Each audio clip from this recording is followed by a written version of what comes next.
You're a sinky one. All right. We have to figure that out. Hello, hello, hello. We are officially live here at Baystate, Massachusetts Central. I want to welcome everybody. It is in fact 9:15.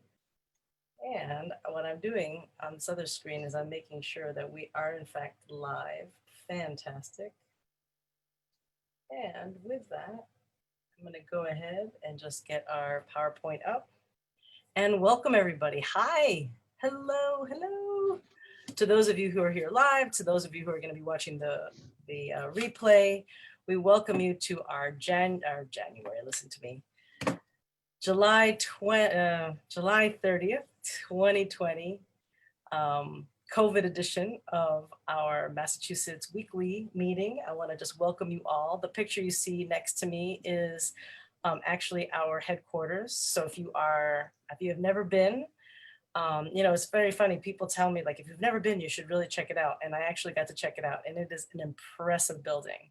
So when you think about the power that is behind you in terms of this business, it's not just your upline, it's not just your sponsor, it's not just the person who told you about this, but in that building, there are over 800 people who are just wanting to answer those questions for you. Hello. There we go. And so, hi, my name is Jo Welch. I'm here in Massachusetts. I am your friendly neighborhood CMC. And I am delighted to be here. I'm not alone. We do have the remarkable, the informative Jim Tanner on the line as well. I think he is going to be popping in just a little bit. I'm going to go ahead and just kind of get us started, talk about some exciting things that are happening right now. As you know, I created this graphic. And the reason is, and I'm hoping that by people being able to see it, that it lures you to say, like, oh, do we have a Facebook page? And I say, yes, in fact, we have a Facebook page. We have this Zoom link.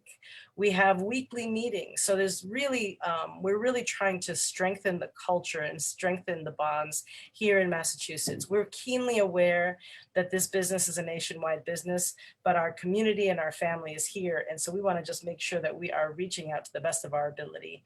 And it just gives you a sense of things that are happening on our calendar. The next thing I wanted to just share is I do host a virtual will party. And again, especially for our new folks, that is the best way for you to bring your folks on, to bring your associates, to bring your members into, because that is like the biggest bang for the buck. If they don't have a will, please have them come to either my event. There's so many wonderful events happening right now. Ladies of Justice is a big part of, people are doing will webinars everywhere.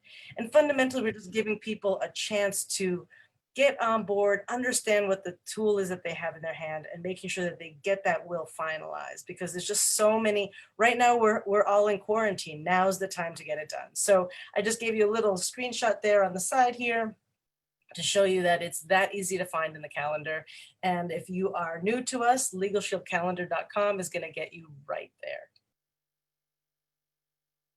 And then upcoming, because it's all about events and what we got going on, we have our Super Saturday. And as many of you know, we had a remarkable Super Saturday in July, where they rolled out so many wonderful incentives, so many wonderful changes, really just, I know I'm not alone in this, but I love that our company takes the time to really listen to the feedback, find out ways to make it better, to make it more straightforward.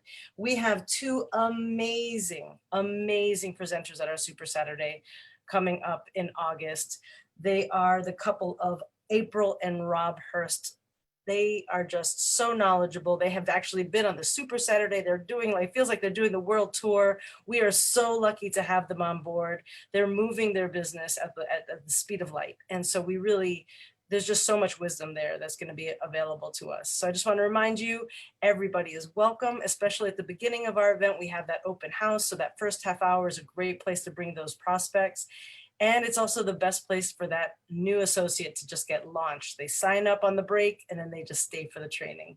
So in this flyer here will be posted in the Facebook page as well. The orange folder is the one that is in the New England area is going around. And so what I included in there for our deaf folks and for anybody who needs to get on the call, but through the phone, is just the phone number and a way to dial in. It's going to be a 2-device things for some of our associates who are deaf and using other services. So just all the information is in one place. And of course, and again, everything that we're talking about here is just, it's our core commitments. It's the going from one event, leading from one event to the next event to the next event. And these are all the things that also help strengthen our belief. So you've been to here, our weekly meeting, you're going to your briefings and your open houses and your PZCs. You go to our Super Saturday, constantly being informed. And then we're building up the end of our 90-day run, and the beginning of the next one is in October, the 9th to the 11th in North Carolina. Now, a lot of people, again, and this is our business, right? What are the objections? People are like, wait, North Carolina, but what about COVID? And I say, no, hold your horses, don't you fret. Because Legal Shield is always thinking of us first. So if the time and the space is not right, we already know from experience that Legal Shield is ready to pivot. And what we got last time, because we were supposed to also have a conference, we have one every 6 months.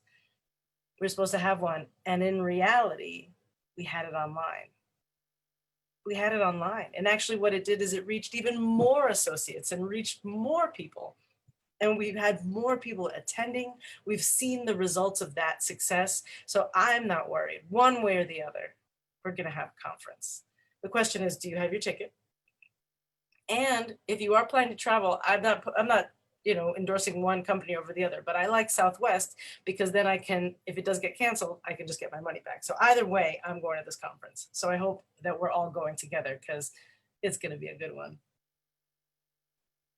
And then we have the celebration part of our day. And this actually is probably the most important and most exciting piece for me because we do hear things at the national level. We do see things that are happening on the calls and the weekly, we get these updates and we the newsletter, but not everybody is always seeing all those things. And so for us here in Massachusetts, it's just really just taking a minute to take a look at the people who are working hard, and it's at all levels. So if you're able to just sell one membership, and it's not just, let's reframe and say, I sold a membership this month. That might be your goal. That's an amazing goal. 1 a month is 12 a year. That's phenomenal. Awesome. And Legal Shield saw that and said, you're making a difference because no matter how you play this, no matter how you look at this opportunity and you present that opportunity to somebody else and you make that one sale, you actually protected a family this month.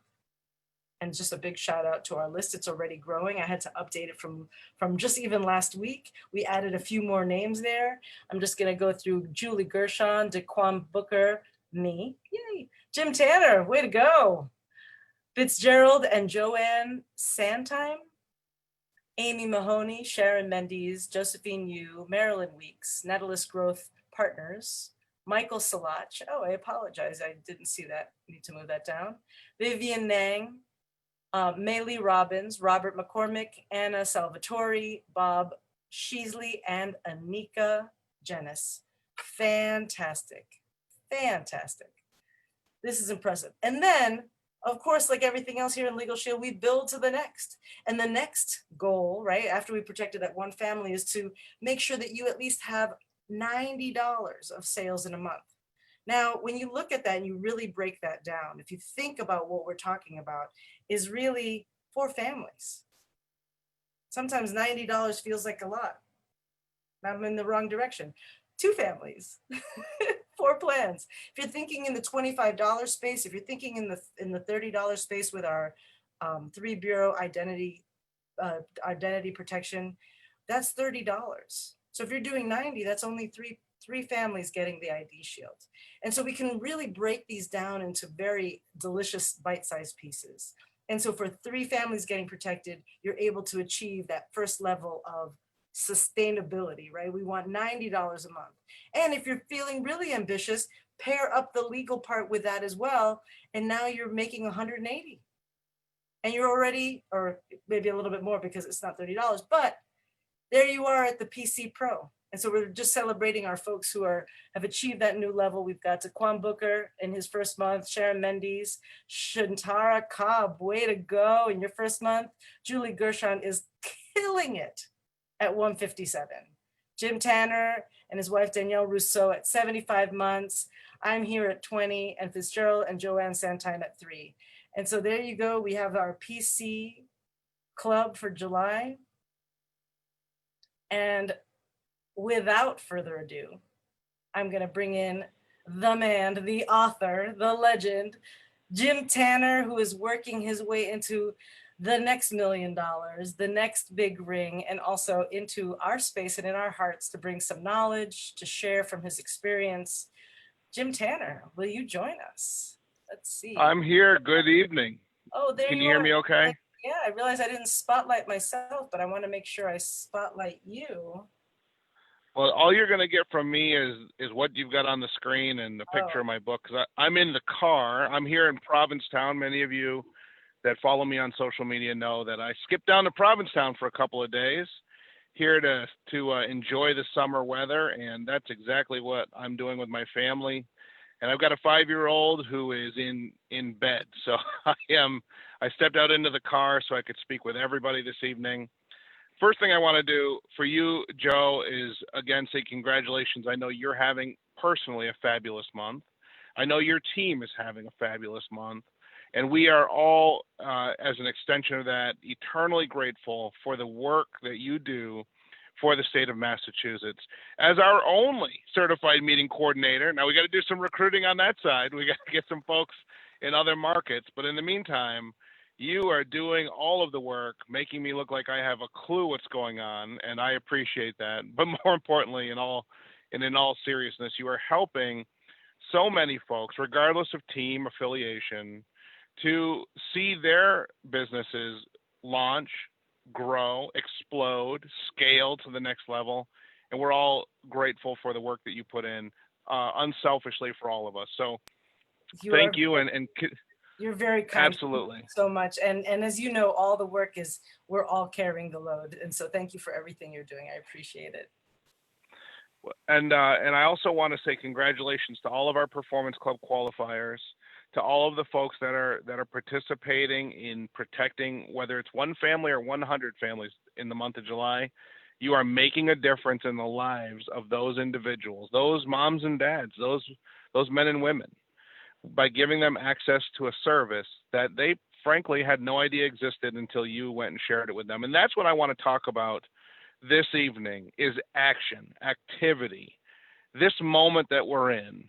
You know, it's the end of July, and we've got the rest of today and all day tomorrow to add more people to that making a difference list. So we have people on this call, on Facebook, on the webinar, wherever you're catching this information, live or on replay. Take this moment to add yourself to the list. Make a difference in the lives of people that need to know Legal Shield exists. Also, there's many of you, I saw the full list. There's many of you knocking on the door of Performance Club. Some people are just a few dollars away. So I know that list will become even longer when we, next week, with a full updated July final numbers report come together, and we'll celebrate all of the people that made Performance Club from Massachusetts in the month of July. But let's talk tonight about this moment that we're all living through. If you will indulge me, and I know that there are people that are here with us live, and you are passively listening and engaging, and all I'm asking is just give me a few moments of your time and be active with me, because we are in a moment, and Legal Shield as a company is in a moment, and we are uniquely positioned here in the state of Massachusetts, us as associates, us folks, to make a real noise, a dent in the universe like never before. And I'm going to explain this, and I'm going to be brief. I'll respect everybody's time. When I got started in this business 16 years ago, I did not believe that I would impact anybody's life. I didn't, except for my own. I believed, and it turned out to be rather true rather quickly, that if I told people about Legal Shield, which, by the way, I'd been doing for 10 years because I was a happy customer, And as a happy customer, I told other people about this experience, which you would do, of course, and that's what I did. But I never got any money for that. I was never compensated. So in 2004, when I became an associate, the only person's life I was interested in changing was mine. And I wanted to do that by earning additional income. I wanted to build a passive income stream for myself and a secondary income stream, because I was working a full-time job and a part-time job, and I was not making ends meet. And here's what that means, because people say, oh, and I wasn't making ends meet. Here's what that means in Jim Tanner's life. I drove a car. I drove a Ford Taurus that my mom had to co-sign for it so I could get a loan to buy it. And when I bought it, it already had 100,000 miles on it. I needed that car to get to work, but I couldn't buy it cash, and I couldn't get a loan for it because I had a 500 credit score. So my mom had to co-sign for that. I was in a position, I was 28 years old at this time, so it's kind of embarrassing. I owed everybody money. I couldn't possibly pay my friends and family back what I owed them. I delivered furniture during the day, and I made the decision daily between going to lunch with the other folks that I delivered furniture with, or kind of just going around hiding and saying, I brought my lunch, which was usually not the truth, but basically skipping lunch. The difference was whether or not I got any tips in the morning from my morning deliveries. And usually I didn't, quite honestly. I mean, I was in a desperate position, and I was looking for a way to change my life financially. And this business, Legal Shield, became that vehicle for me. And when I saw this, I just couldn't sleep at night. I understood the potential because I'd been a customer for 10 years, and I knew the service worked. I just knew it worked. So I saw the compensation plan. It made sense to me. And I went about selling memberships immediately to solve one person's problem, Jim Tanner's problem, not having enough money. And I just want to be totally transparent. It kind of worked. I was passionate. I had plenty of personal stories of how the membership had saved me time and money and heartaches and headaches. And I was making commissions. And the way I did that, Joe, you'll think this is funny. When I first got started, I was not taught a presentation. I was handed a VHS tape with a video. It was called Balance of Power. And I was instructed by my sponsor to bring that videotape to people's homes, play it for them, and sign them up if they were interested in getting the membership. He didn't want to teach me a membership presentation because he knew that I would blow it and I would be terrible at it. And I'm grateful for that. He was teaching me the system, which was to get out of the way and let the information do the talking. So I was excited about that. And I played that video for people, and some signed up and some didn't. And some said they would never sign up, but then called me later next time they got a ticket or had a legal issue. Some people just flat out couldn't afford it because I knew a lot of people that were in the same position as me and they didn't have any money. But also, all of my really, really good leads, the ones that we do right away, my friends and family, they already had a plan because I told them about it before I was an associate. So I want to get back to my motivation, because that's what I want to talk about this evening is motivation. I was motivated to make income for me. And by the way, that's basically where we all start. And that's totally normal. And that was my situation. But something happened. There was a shift in my business. And it happened. My wife really helped me with this shift. Now, this was lessons I'd learned from my grandfather growing up that I didn't know he was teaching me. See, my grandfather was the postmaster in Proctor, Vermont. And as the postmaster, which is, it's the store manager for a post office is really, it's just a fancy name for that. But he loved his job and he loved his customers. And he loved his job and he loved his customers. And we had this running joke in my family my whole life. My grandmother would always call him to try to get him to come home because he would stay late at the post office.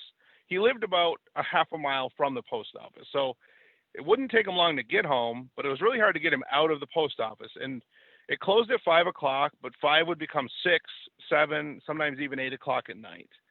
Because he was in there keeping up with and catching up with the paperwork he didn't do all day long because he was talking to his customers. And he knew everybody in Proctor, Vermont, and they all knew him. He knew them, he knew their children, he knew their ages, their names, and how they were doing in school. He was, by any account, a tremendous man. And really one of my heroes in life. And he took care of his customers. And my grandmother would call him to try to get him to come home for dinner. And she would always ask him a simple question. She would always ask him without fail, is the flag still up? And what she meant by that question was, is the flag, the American flag on the pole out in front of the post office, is it still up on the pole, or did you take it down yet? Because everybody in the town knew that if the flag was still on the pole, my grandfather was still inside the post office. And if it was 5:30 or 6 or whatever, even though the post office was closed, if the flag was up, he was still in there. And they all knew that they could tap on the glass and still get stamps. They could tap on the glass and still get their mail because he would take care of them. So she would always ask, Joe, she would say, is the flag still up? Because she knew if the flag was up, there was going to be a long time before he got home, and dinner was certainly going to get cold. And I tell that story because I grew up in that environment. You know, I grew up in that little town of Proctor, Vermont, riding my bike through this little New England town. I rode my bike to school. I rode my bike to my grandparents' house. Of course, like all of us, I didn't know how good I had it when I was that young, but I look back at that fondly now. But all of those lessons of how he took care of his customers and he served them beyond what was required of a small town postmaster because he loved them and he wanted to serve.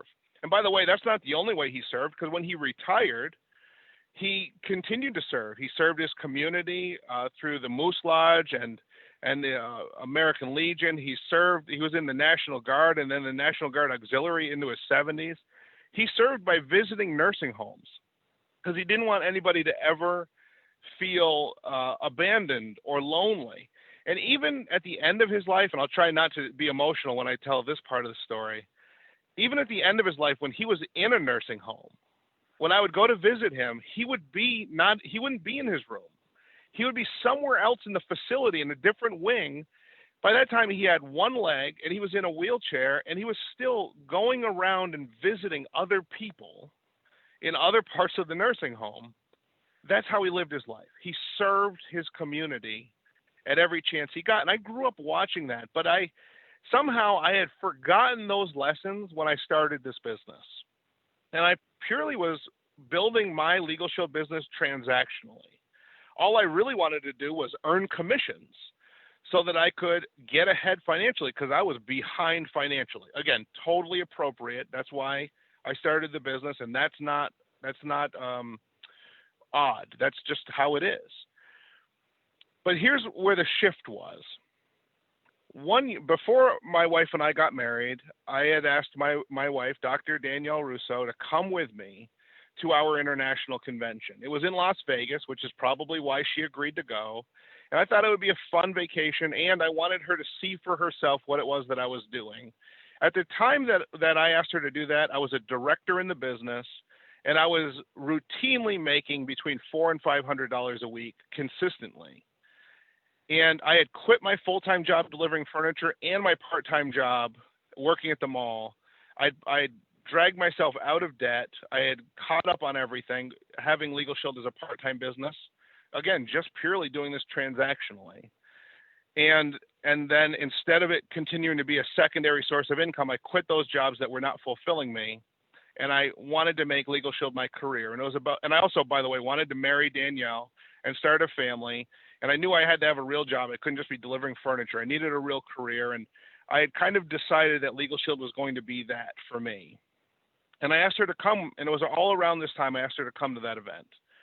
So I had wanted to put Legal Shield on the front burner, and she went with me to Las Vegas. Now, you have to understand, my wife was finishing a PhD in criminology. She had been working in the women's prison system. Her whole life, she had been focused on justice and access to justice and disparities in justice. And I really thought that I had explained to her well what I was doing, but because I was selling Legal Shield transactionally, she just never saw it. But when she was in that convention center in Las Vegas, the MGM Grand, she saw for herself what it was that I was involved in. And she said to me, now, you know, we talk about this all the time at live events. She said to me, I had no idea this is what you were doing. She was so surprised. And I always say I was surprised that she was so surprised, because to me, I thought I'd explained it well, but she says she had no clue. And then she helped me remember because she said, I can see why. Well, first she said, why are they making so much more money than you? And she meant these people walking across the stage, people that were earning $100,000, $200,000 a year, people would become millionaire club members. She said, why aren't you having the success they're having if you're in the same business? It's the same product, the same compensation plan. And I explained to her, I said, I said a lot of things. I said, well, they have a team and, they've been doing this longer. And I said all kinds of stuff that didn't matter. And she said, I think this is what we could do to really make a difference in our communities. And here's what happened in Las Vegas. And I remember we were at lunch. It was the lunch break on day one. And this is where we had this conversation. And she said, the thing is, this service that you're marketing can really change lives and change communities. And she was looking at that as a criminologist. She was looking at that as someone that was sitting in prison as a therapist with people in the MCI Women's Prison in Framingham where she worked. She was sitting there with people that were in that facility because they couldn't afford an attorney. Because at the women's prison, many of you probably don't know this, but they shipped women from all over the state to the women's prison because that was the facility that the state has to be able to house women that are waiting for court dates, women that might have had a DUI, women that have had other issues, nonviolent offenders, whoever they are. These are regular people from our communities find themselves in this maximum security prison system because it happened to be where they could house women, female inmates. So, and that's what she was doing. And she was always acutely aware that the vast majority of those women were there because they did not have a voice. They didn't have legal representation. They didn't know who to talk to. And she saw what we do at Legal Shield completely different than how I had seen it. Now, I love my membership, and I knew that it gave me a voice that I didn't otherwise have. But when I sold plans, I sold them to make a commission. I sold it like a product. She saw it as a mission. She saw Harlan Stonecypher's vision more than I had ever seen it before. And she reminded me of what my grandfather had been teaching me since I was born. Take care of the customers. And what she helped me understand was, if we can solve the problem for the customer, the commission will just be a natural byproduct of that. See, I had gone into this wholesale differently. I had gone in pursuing the commission.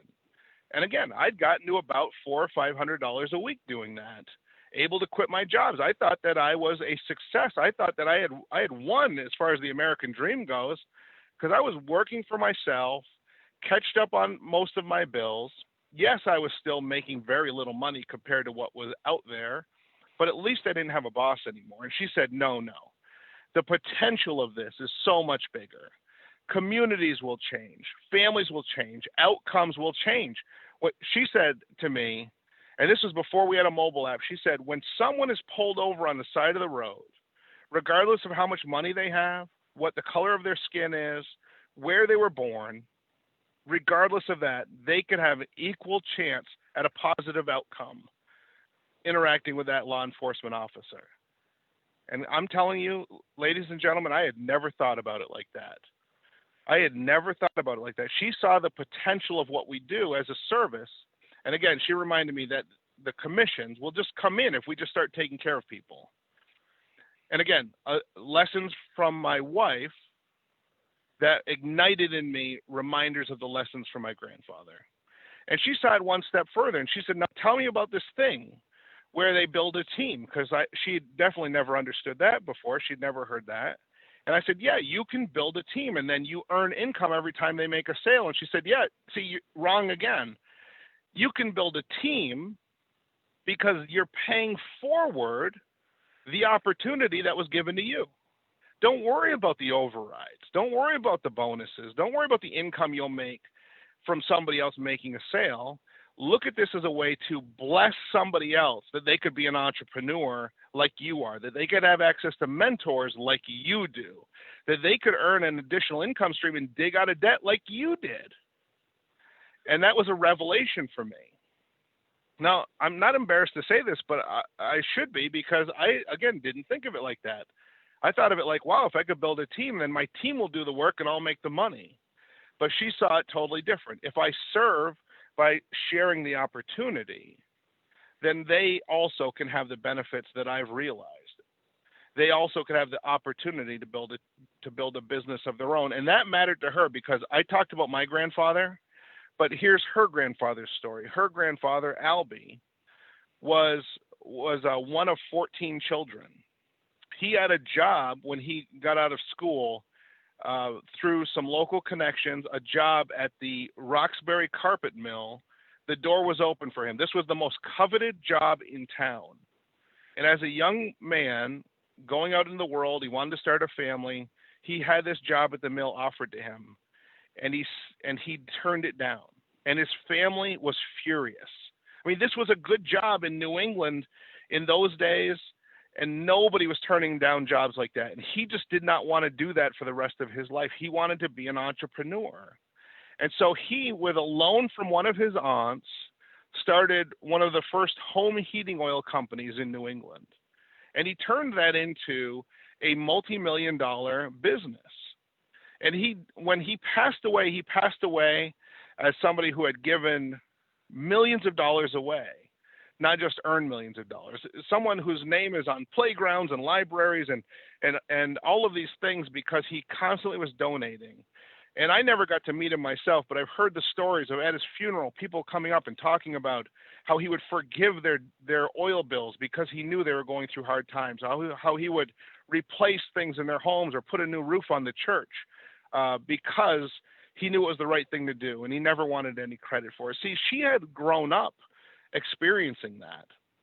She saw what entrepreneurship does in the United States. And so it was clear to her that journey, that focus on being an entrepreneur, but also having that entrepreneurial pursuit available to more people was how more people would be able to rise up, raise themselves up, pull themselves up because of our vehicle, Legal Shield, the business opportunity. So I said at the beginning of this, Joe, that I was going to talk about why now and why in this moment. And I'm going to come back to that right now. I told you a little bit about my grandfather, a little bit about my wife, a little bit about her grandfather. What was the shift, really? The shift was from being focused on what the outcome does to benefit you and I, to a shift on what the outcome does to benefit the people that we serve with Legal Shield, our service, and Legal Shield, our opportunity. Now, when I made that shift, I went from making $400 or $500 a week to becoming a six-figure per year income earner. And I don't say that to impress anybody, and it probably doesn't impress anybody. But I want you to understand this. It was that simple shift, going from transactionally marketing memberships to serving my community, to focusing on solving a problem, giving people access to justice, solving a problem, educating people that Legal Shield exists so that they could make a decision for themselves. I went from building a team so that somebody would make a sale for me and I could earn the override, to building a team so I could share this entrepreneurial journey, so that I could bless others with what was blessed to me, so that other people could wake up tomorrow morning as a new business owner the way I did one day in February 2004, so that more people could have that, what I call Legal Shield insomnia, thinking about all of the ways that this business could change their present and their future, like I even have still to this day. All of that is it all really starts with service, and it ends with service. And that's what we do. And the reason I wanted to talk about this, that I had this chance with you this evening, is because I truly believe that as we are wrapping up the month of July, and in my team, this has been massive compared to July 2019. Our membership sales are up, our recruiting is up, our fast start qualification is up. Essentially, any metric a leader would look at is positive versus 12 months ago. We're in a time of uncertainty in the world. This is really the point of this. We're in a time of massive uncertainty. You know, we came into uncertainty in early March, and we came into early March seeing in the news that there was this scary mystery something sickness that was happening half a world away that we hoped would never land on our shores. And in March, the realization that this was going to be something that we were going to deal with in our lives and in our homes became true. And so it's something that we dealt with, and we held out hope as we continue to do today, that as we moved forward through the months, and maybe that the summer months would give us relief, and in some ways it has, and in some parts of the country it hasn't. But one thing all of this uncertainty has done for us is grown our businesses, because more people than ever were looking and are looking for a way to earn income from home. More people than ever were and are looking for more ways to have options and choices in their lives. And you get options and choices when you build a successful Legal Shield business. So more people are open and looking. And what I wanted to have a moment with you all to say is this. In this moment, let's make sure that we are solving a problem for that person, not capitalizing on their uncertainty. Let's make sure that tomorrow morning and even tonight, as we build our Legal Shield business, we build it in the focus of serving people by giving them access to a service that they frankly didn't know existed. That we serve people by giving them access to a business opportunity that they didn't know existed. They didn't know when they woke up this morning that they could market a service like this. They don't have to fill their garage or their basement with Legal Shield because it's virtual. It's a subscription model. They don't have to buy $5,000 worth of product samples because it's virtual. It's a subscription model. They don't have to worry about cash flow because we get paid 7 days a week. And they don't have to worry about financing a startup business because we get a 1-year advance commission on every membership. And we don't have to worry about motivating our team with incentives because Legal Shield provides those incentives for us in the form of trips and cash and other bonuses so that our team members can be focused on the right activities all the time. That's the business that you and I have, and we can't keep it a secret. And again, not because of the overrides we'll earn. And by the way, I'm working on my second $1 million in override income from a sales team. But none of that income would have come in when I was pursuing building a team for my own advantage. It only has happened. It only has shifted because I focused on building a team the way my grandfather built a post office. Because I focused on building a Legal Shield team the way Albie built his home heating oil business, by serving first, by building a reputation of taking care of the people around me. So what I'm asking you this evening is, as you massively recruit, as you prospect and follow up with people, do it with a heart of service. And I know that's what you're doing, but always examine, am I doing this with service on the forefront? Am I doing this for the right reasons? Am I doing it to take care of the customer? Because the customer needs Legal Shield. Because there is nobody in America and Canada that doesn't need Legal Shield, but they don't know it exists. And if they've maybe heard a 3-second version of the fact that it does exist, they haven't yet seen a formal presentation so that they can understand the value proposition of what we do and why it makes so much sense to protect their family. And right now, and I know I'm out of time, Joe, right now, people, they are uncertain and they need this Legal Shield business opportunity. But here's what they don't know that they get. They don't know that they get more than just a business opportunity to make money. They don't understand that they're building a passive income that's willable to their estate, which builds a legacy income for future generations of their family. They don't know that they get mentors.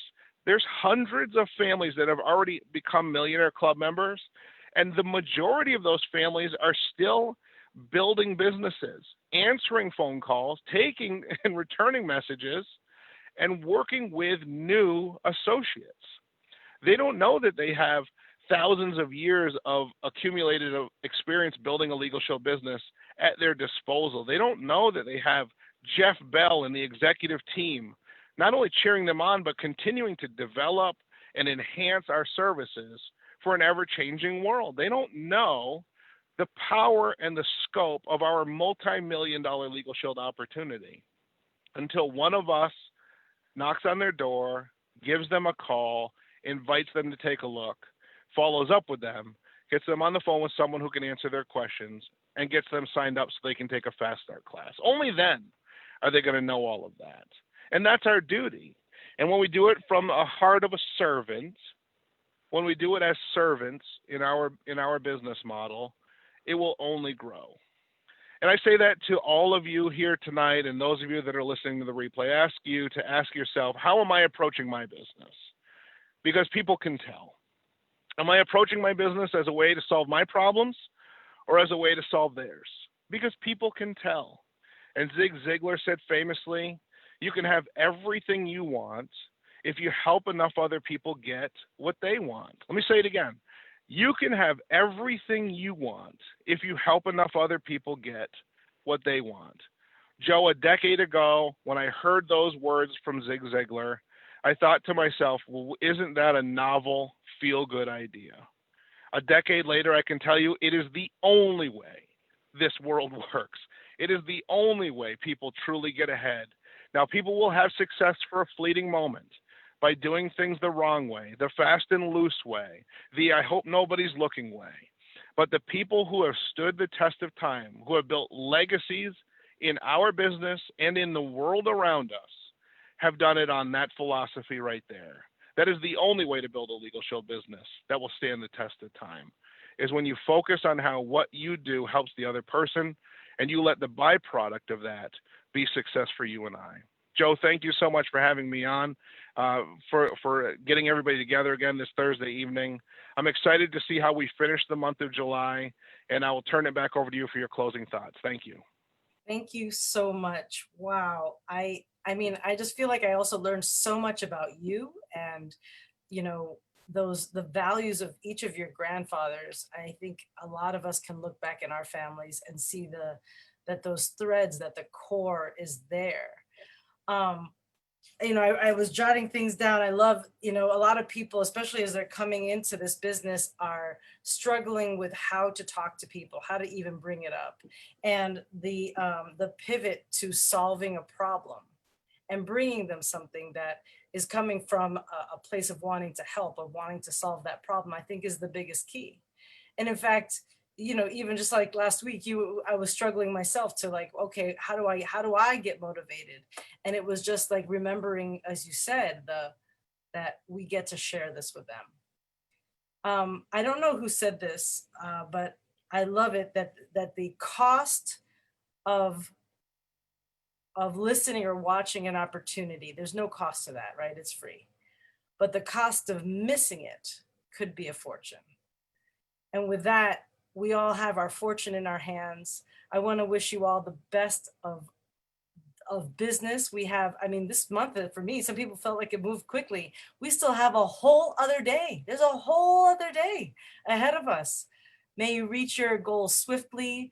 May your teams just thrive and expand. And we will see you next week right here.